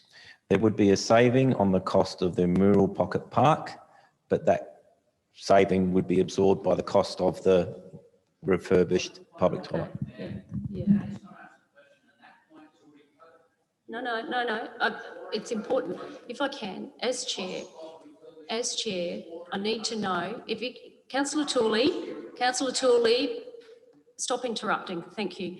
I need to know, as chair, that any wording is in fact correct. Can't be, you know, it becomes non-valid, and I can't accept any additional motion that is non-valid. So that's my reasoning for asking that question. It's an important question. So if you could just say that that there would be a cost saving for the cost saving. There'd be a cost saving with respect to the not having to construct the mural pocket park. But there will be a cost. But there would be, but noting that there would be a cost associated with refurbishing the toilets. Yeah. So it just clarifies. The mover and seconder are happy to accept that extra point. Are the mover and seconder happy to accept that extra point? Is that a yes? Seconder? Yes. Okay, so that is now included. So you've asked a question, you wish to speak? Okay, you speak, Councillor Tooley, then I'll move to somebody else. You're speaking to the motion?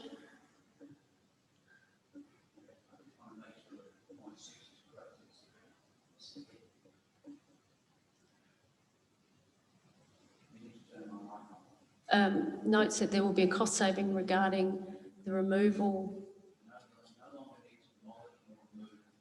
regarding the reinstatement of the mural, regarding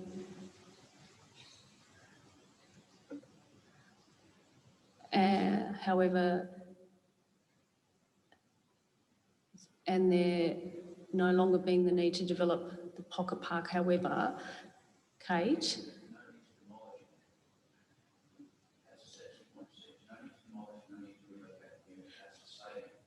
yeah, and then there was also a clarification point that there would be a cost to refurbishment of the toilets. However, there would be a cost.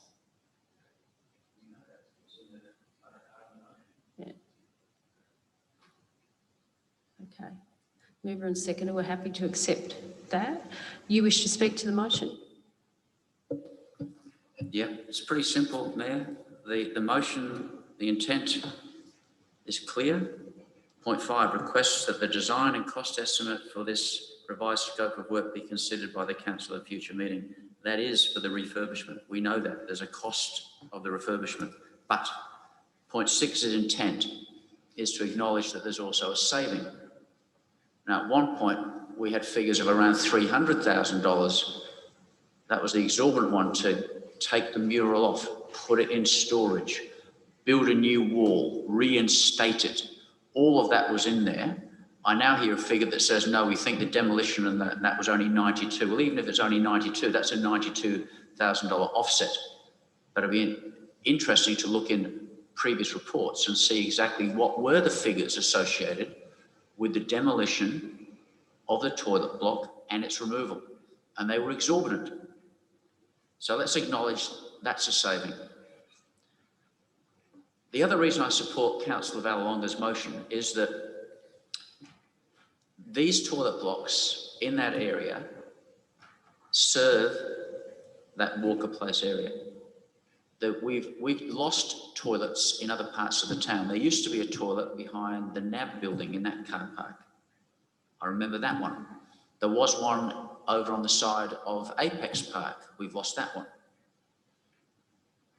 So this toilet block is tired, but the bones of it are there.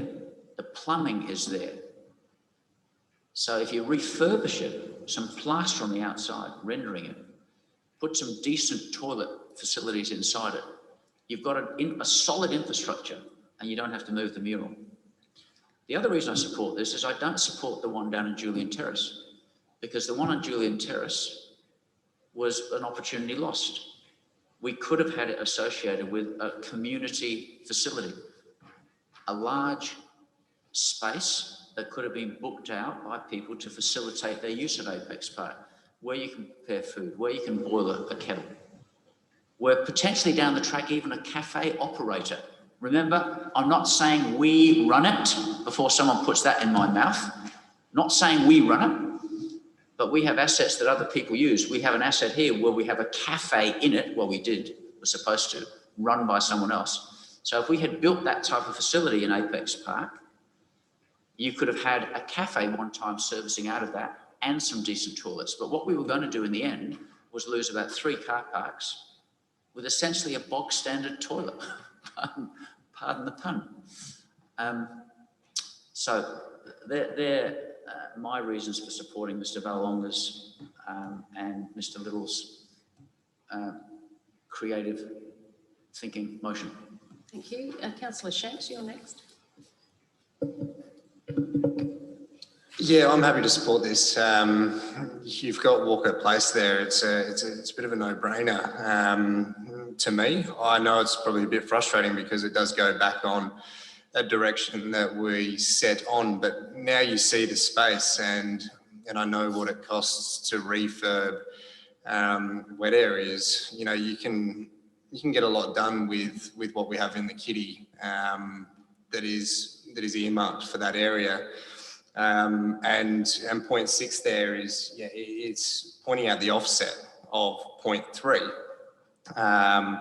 That, you know, if we're going to be spending 94 grand on these toilets, we actually are saving. It is an offset that we're going to be able to take advantage of there, while also providing a service that people in the town have come to know. I mean, they've always been there. It's to the right of those toilets there's tables and chairs, and like I don't see the problem of having more public toilets along Julian Terrace there, especially if it's an area that we seem to be activating. It's again a bit of a no-brainer there, and they are tired. I do see a little bit of potential there to maybe address some of the disabled access that maybe we haven't been able to address in the new Julian Terrace ones. Maybe there's another crack at it there that we can do in the refurb work. So Yeah, that one all makes that makes perfect sense to me moving forward. And I think with some creative thinking and just applying some logic, we will be able to take the money from the kitty and apply it to supplying a service that everyone's come to know, and removing them, I don't see the point of that now. So I've got Councillor Fraser next, Councillor Kosh, I think you had your hand up, Councillor Davies and Councillor Hughes, I think. Oh, and Councillor Goldstone, in that order. Yep. In point 3, we're talking about $94,000. That's money that's already been spent, I'm assuming, on progressing with shifting the toilet. Where has that $94,000 come from? Has that come from the grant? And if we don't go ahead and we have to refund the grant, is that a cost to council then? Thank you. Mr. Delena? Yeah, through you, Madam Mayor.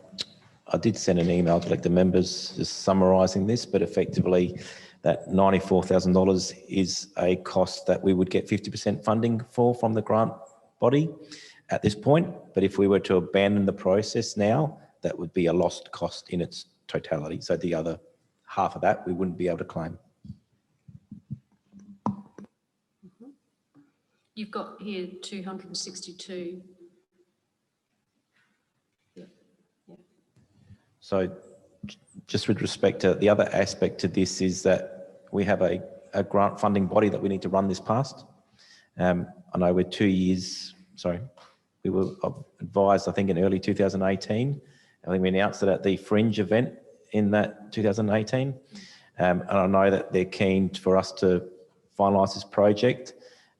So there is some risk. I've just been quite frank with the members, some risk in the fact that we need to go back to the grant funding body if this motion was to get up with respect to a revision, albeit I'd need to come back to the council to understand the exact nature of that revision and the dollars and that sort of thing before I could actually apply for the variation. Okay. So there is some risk there that because at this point, the project's supposed to be completed by the end of the calendar year. Okay, thank you. And I'm just about to go to market for a tender. So. Next was Councillor Davies, I think, or was it Councillor Kosh? I'll go to Councillor Davies and then Councillor Kosh. Thank you.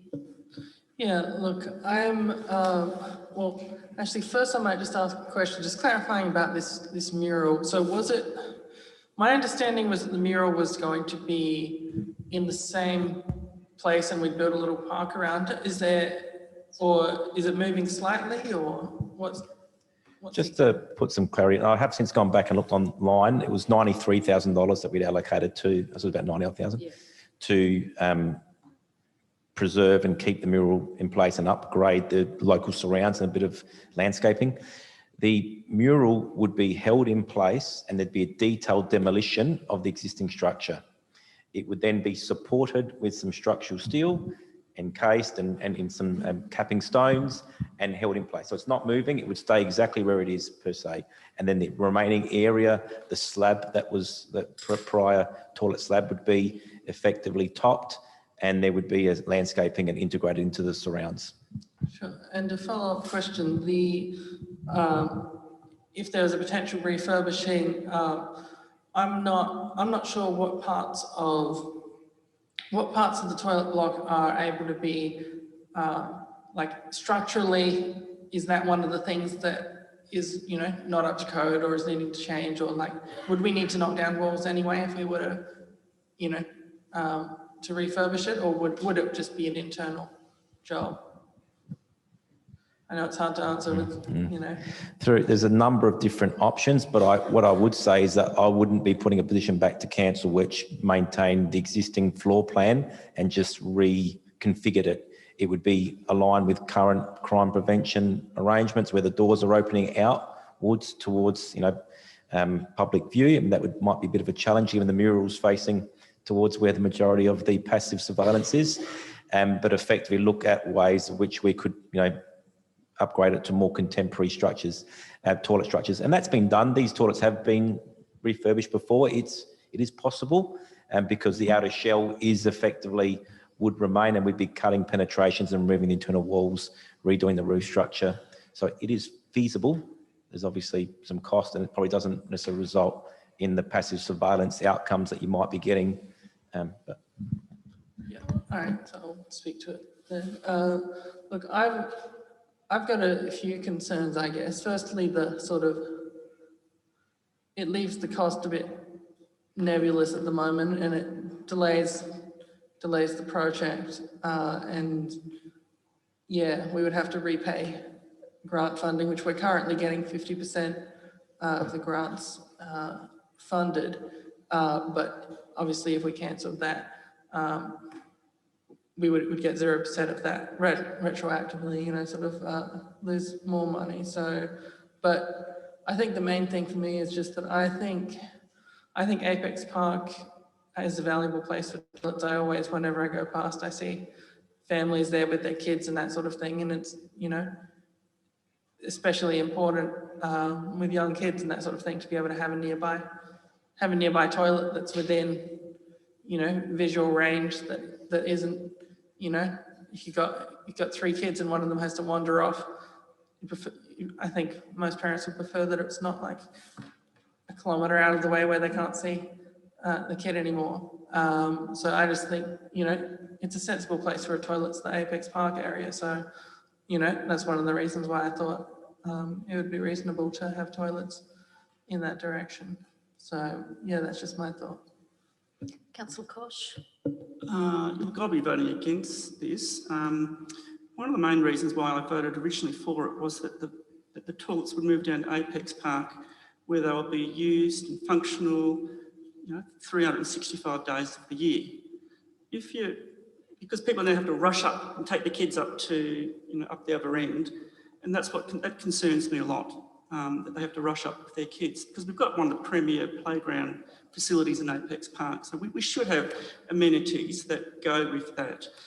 The issue around activation in Walker Place, I don't think it's too much of an impost, you know, for people to actually go down to those toilets. Really, I don't think it's much of an impost. I mean, I've been to plenty of events where I've had to walk more than 100 metres to get to the toilets. I mean, that's not really an issue. I am concerned about the cost that we have to refund all this money, the fact we've actually done all the design work and that's got to be abandoned. And then we have to do more design work to bring it up to a standard that really is what our community expects. So it's safe, it's got disability access, it's got change facilities for, you know, for parents, etc., etc. You know, it could see a whole revamp of that whole building, and you might retain the shell or some of the shell, but potentially you're going to have to add a whole lot. And it always costs more when you retrofit areas, etc., etc. So it could end up costing a lot more money. So I'll be voting against that, because I really do think it's the toilets are better suited next to the playground, and I don't think it's much of an impost for people to go down the 100 metres or so when, say, Walker Place has been activated to access a toilet. I don't think that's an issue at all. So I'll be voting against it. Thank you. Councillor Goldstein. Yeah, I won't be supporting this motion. We've gone way too far down the track in regard to this project. We've already debated the issue, we've made decisions on it, we've obtained grant funding, and I just think it's way too late in the process to abandon the whole thing. If I remember right, we've also done public consultation on it. So, you know, to put a plug at this late juncture is just crazy as far as I'm concerned. So I'll be voting against it. Councillor Hughes. Yeah, this is a really bad look for council. Some councillors in this chamber talk about bad looks. I think changing your mind at this late stage is a really bad look. It's a very expensive look. It's about 100 metres that people have to walk from Walker Place to the new toilet block. It's not very far at all. It may even be less than 100 metres. We have consulted with our community. We've consulted with our business. Yes, Apex Park is where we have our big Australia Day breakfast with hundreds of people there. a lot bigger events than we have at Walker Place and the space. There's a lot larger space than Walker Place. So Apex Park is, the playground's always been used. I've actually, when my children were younger, it was quite frustrating to have to walk down to the toilet block with the kids and do that quite often. I think it is a lot more sensible and a better place to have it near the playground. And I don't think those people using Walker Place will mind walking the short distance. It's a beautiful walk under the jacarandas, Julian Terrace. It's going to be a brand new toilet block with the demolishing of that, yeah, there's some jacarandas there.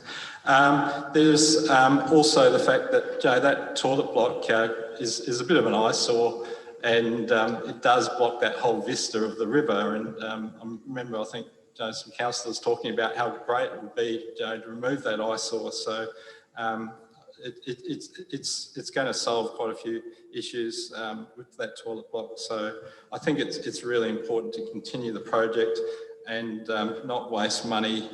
Ratepayers already pay quite high rates, and to change your mind and penalise our community in this way is just not right. Thank you. Councillor Fraser. Yes, I'll be voting against this as well. Apex Park, we not only have Australia Day, but we have movie nights. We've got the playground there. If you've ever been to a playground with 3 little ones and one wants to go to the toilet, you've got to walk a long way. It's a nightmare. So it's much, much better to have a toilet block by the playground itself. Thank you. Any other discussion? Question? Through you, Mayor, probably to Mr. Delina. I just picked up on something you said in the plan to demolish the old in that costing. Did he say that there was no intention to remove the foundation? Because there is a concrete foundation there and it's very thick. Is the intention just to leave the wall with the mural? If the demolition model happened and they were to be removed, is the intention to leave the mural there and leave the elevated concrete foundation there? Or did you say cap it or something? You said cap it, didn't you? I think. Can you just explain that, please? Yes, through you, Mayor. I'd have to probably get back on the specific detail. There is a... You're going to take that on notice? I can, yes. Okay. But there is a section of concrete that would remain. I just don't know with the detailed design, is it being reduced in size from the existing floor, whether it's being removed and the new slab's gone through. So I'm not across that level of detail, but I know that there is a section of concrete per se going back behind the extent of the mural. Thank you. Any other discussion? If not, Councillor Ballalonga, you can close the debate. The debate is closed. I put that motion. All those in favour of this motion, please raise your hands. All those against? It is lost on the casting vote of the Mayor. Division? Councillor Little has called a division. All those in favour of the motion, please stand. You need to stand up. If you're in favour of the motion, you need to stand. Okay. All those in favour are Councillor Ballalonga, Councillor Tooley, Councillor Little, Councillor Shanks and Councillor Samble. All those against are Councillor Davies, Councillor Koch, Councillor Goldstone, Councillor Hughes, Councillor Fraser. The motion is lost on the casting vote of the Mayor. Thank you. Okay, so now, do we want a quick 10-minute break? Yeah, just a quick stretch leg, etc. 2/3 agree? Do we agree? Yep, thank you everyone. We'll have a 10-minute break. We'll come back at 1:15.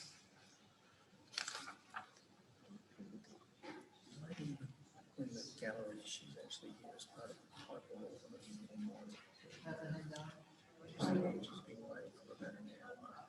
I wondered if she was. determined she was Kirsty. And I thought, no, she doesn't look like Kirsty, but she does look like Kirsty. Is she Kirsty? Kirsty doesn't normally wear clothes like that. I was trying to work out who it was and I just couldn't work it out. So her name is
Right, thank you, everyone.